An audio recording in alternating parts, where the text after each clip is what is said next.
Saya Nur Aziza dengan NIM C1C022069. Saya Puja Zinta Stefani dengan NIM C1C022107. Di sini kami akan mempresentasikan hasil kerja kelompok kami mengenai materi dasar-dasar ilmu ekonomi.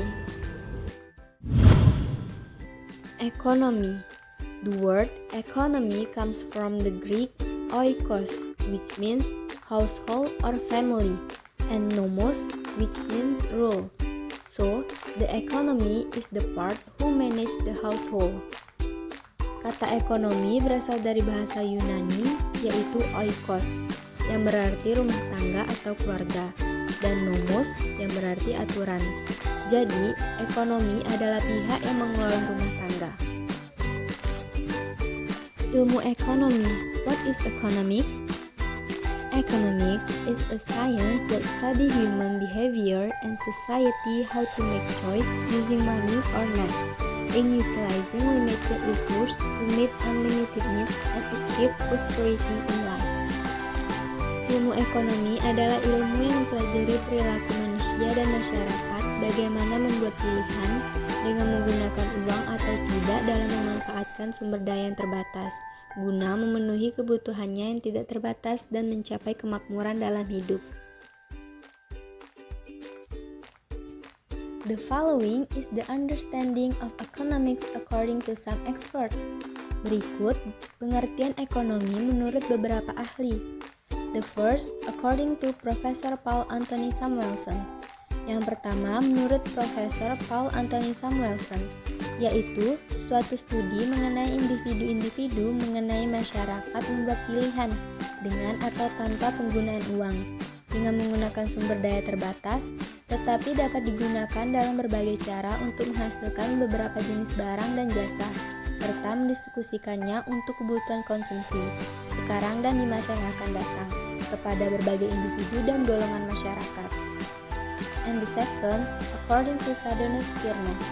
Dan yang kedua, menurut Sadonus Kirno, yaitu ilmu ekonomi menganalisa biaya dan keuntungan dan memperbaiki corak penggunaan sumber daya alam dan sumber daya manusia. And the third, according to Gregory Mankiw. Dan yang ketiga, menurut Gregory Mankiw, yaitu suatu studi tentang bagaimana masyarakat mengelola sumber daya yang selalu terbatas dan langka. Economics divided into two groups. The first is microeconomics and the second is macroeconomics.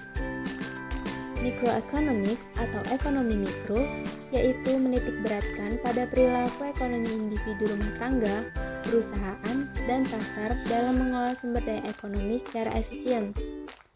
Dan yang kedua, macroeconomics atau ekonomi makro yaitu menitikberatkan pembahasan tentang perekonomian secara keseluruhan atau agregatif, pengangguran, inflasi, pertumbuhan ekonomi, dan perdagangan internasional. Masalah-masalah ekonomi.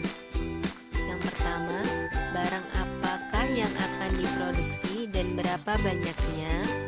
Yang kedua, bagaimanakah barang tersebut diproduksi?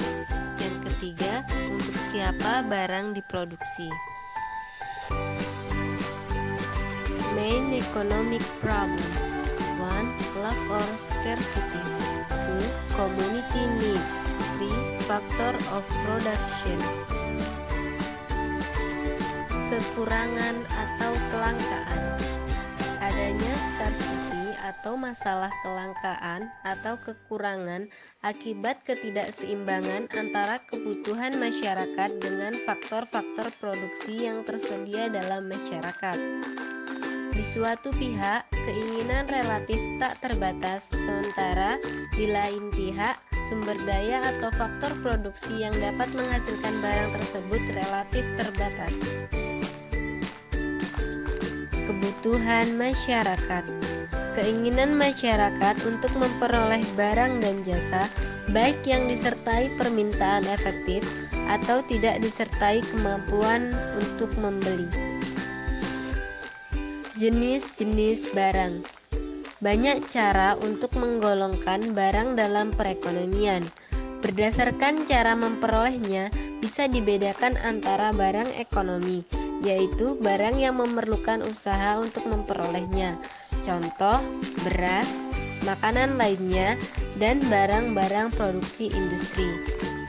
Dan barang cuma-cuma, yaitu barang yang dapat dinikmati tanpa memerlukan usaha untuk memperolehnya. Contoh, udara, oksigen, sinar matahari, dan air hujan.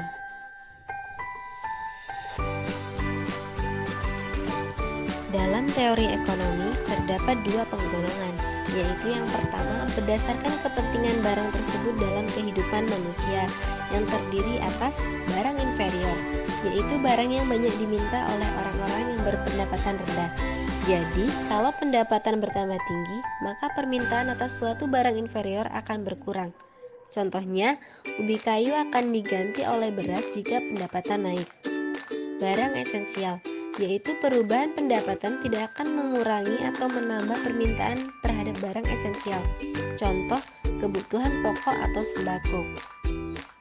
Barang normal, apabila barang mengalami kenaikan dalam permintaan sebagai akibat dari kenaikan pendapatan. Contohnya, televisi atau peralatan rumah tangga lainnya. Barang mewah, jenis barang ini dibeli apabila orang berpendapatan menengah ke atas atau tinggi. Contohnya, motor, mobil, dan lain sebagainya. Yang kedua, berdasarkan cara penggunaan barang tersebut oleh masyarakat, yang terdiri dari barang pribadi, contoh pakaian, makanan, dan mobil, dan barang publik, contoh lampu lalu lintas, jalan raya, dan mercusuar. Factors of production, the first factor of natural resource. Atau yang pertama, faktor sumber daya alam. Faktor sumber daya alam adalah jenis faktor produksi yang termasuk di dalam bahan-bahan mentah untuk dijadikan produk. Bahan mentah inilah yang nantinya akan diolah menjadi barang atau jasa yang akan dipasarkan ke konsumen. The second is human resource, atau yang kedua, sumber daya manusia. Sumber daya manusia juga jenis faktor yang sangat penting, karena tidak mungkin bahan mentah bisa menjadi bahan setengah jadi, lalu produk atau barang jadi jika tidak ada manusia yang mengolahnya. Maka dari itu, sumber daya manusia juga harus di dalam perusahaan, terutama yang memiliki kompetisi bagus dalam bidang pengolahan produk, termasuk bisa mengoperasikan alat-alat produksi. The third of is capital, atau yang ketiga faktor modal. Sumber daya manusia dan juga sumber daya alam sudah tersedia, tetapi masih belum cukup untuk melahirkan produk yang bagus. Bisa dibilang ini faktor produksi yang tidak lengkap, yang hasilnya juga tidak akan memuaskan. Dalam pembuatan produk tentu membutuhkan modal produksi.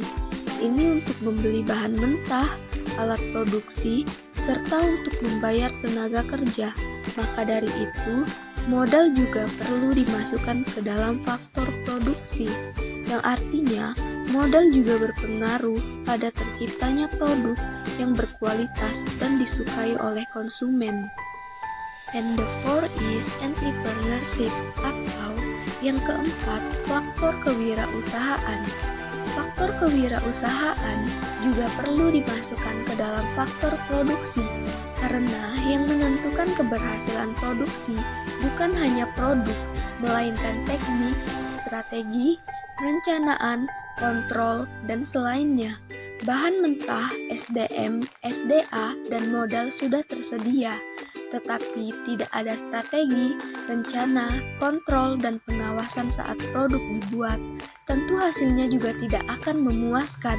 Tentunya ini hanya akan menghasilkan produk yang tidak memiliki keunggulan dan tidak laris di pasaran. Maka dari itu, faktor kewirausahaan diperlukan supaya produksi berjalan lebih lancar. membuat pilihan atau choice. The first is the choice to consume, atau yang pertama, pilihan dalam mengkonsumsi, bertujuan menggunakan pendapatan yang dimiliki untuk mendapatkan sumber daya berupa barang atau jasa yang dapat memberi kepuasan yang maksimum. And the second is the choice to produce, atau yang kedua, pilihan dalam memproduksi. Pengusaha atau pemilik perusahaan dalam menjalankan kegiatannya berupaya mencari keuntungan yang maksimum dengan membuat pilihan atas jenis barang atau jasa yang akan dijualnya. The nature of economic theory, atau sifat-sifat teori. The first is descriptive economics, atau yang pertama, ekonomi deskriptif, merupakan analisis ekonomi yang menggambarkan keadaan yang sebenarnya atau sesuai dengan fakta dalam perekonomian. Misalnya, krisis moneter yang terjadi pada tahun 1998 di Indonesia. The second is applied economics, atau yang kedua, ekonomi terapan, merupakan salah satu cabang ilmu ekonomi yang menelaah tentang kebijakan yang perlu dilaksanakan untuk mengatasi permasalahan-permasalahan yang timbul dalam perekonomian. And the third is economic theory. Dan yang ketiga, teori ekonomi adalah pandangan-pandangan yang menggambarkan sifat hubungan yang sebelumnya atau nyata dalam kegiatan ekonomi dan ramalan peristiwa yang akan terjadi apabila suatu keadaan yang mempengaruhinya mengalami perubahan.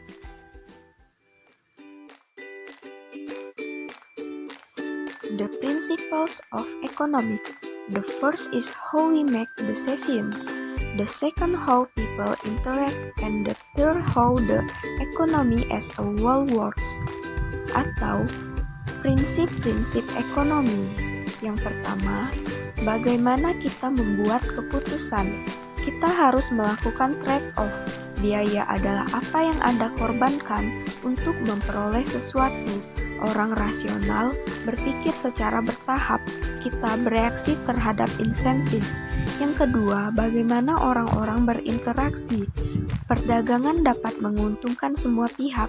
Pasar biasanya sebagai tempat yang baik untuk mengorganisasikan kegiatan ekonomi. Pemerintah dapat memperbaiki hasil-hasil mekanisme pasar. Dan yang ketiga, bagaimana perekonomian secara keseluruhan bekerja. Standar hidup suatu negara tergantung tingkat produksi negara tersebut.